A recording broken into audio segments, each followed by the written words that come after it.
राजनैतिक दलମାନଙ୍କ द्वारा आकाशवाणी और दूरदर्शन रे निर्वाचन प्रचार पर चिरकुट उठाण माध्यम समय निर्घंट चूड़ांत एककालीन साधारण निर्वाचन 2024 आकाशवाणी और दूरदर्शन माध्यम स्वीकृतिप्राप्त जातीय राजनैतिक दल और राज्य राजनैतिक दल माने देयमुक्त निर्वाचन प्रचार समय निर्घंट आज मुख्य निर्वाचन अधिकारी कार्यालय चिरकुट उठाण माध्यम स्थिरीकृत होईछि।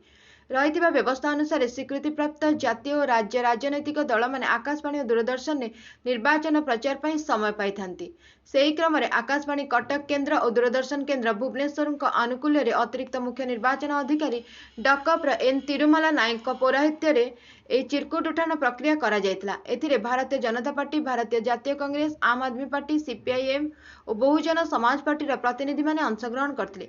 आकाशवाणी कटक पक्षर कार्यक्रम प्रमुख श्री तरुणकांति राउत और दूरदर्शन केन्द्र भुवनेश्वर पक्षर कार्यक्रम प्रमुख श्री देवाशीष हालदार चिरकुट उठाण प्रक्रिया संपादन करथिले। अतिरिक्त मुख्य निर्वाचन अधिकारी थर थर कर चिरकुट उठाण करथिले और चिरकुट रे नाम थिबा राजनैतिक दलर प्रतिनिधि माने निज निज पसंदर समय निर्घंट बाछिथिले।